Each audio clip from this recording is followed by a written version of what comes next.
ഇങ്ങനെ അവർ നടന്ന് നടന്ന് ക്ഷീണിതരായി ഒരു പാറയിൽ ചെന്നിരുന്നു.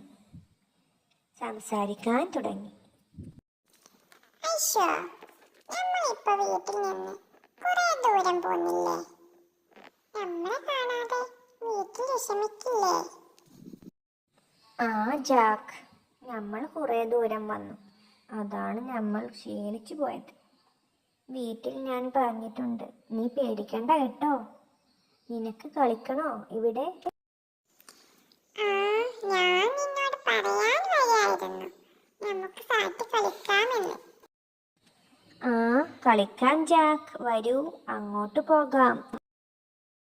കളിക്കാമെന്നും പറഞ്ഞ് എന്നെയും കൂട്ടി കൊണ്ടുവന്ന് നീ ഇപ്പൊ ഇവിടെ പൂ പറിക്കണോ? നല്ല രസമുള്ള പൂക്കൾ, നല്ല മണവും ഉണ്ട്. തലയിൽ ചൂടിയാൽ നല്ല രസമായിരിക്കും. എന്നാ എന്റെ ഒരു പുഗും കുങ്കും പറിച്ചു നിന്നോ, ഞാൻ പോകാം. അവളും അവളോട് ഒരു പൂവും. ജാക്ക്, ജാക്ക്, പോകല്ലേ. അവിടെ അവിടെ എന്തോ ഒരു ശബ്ദം.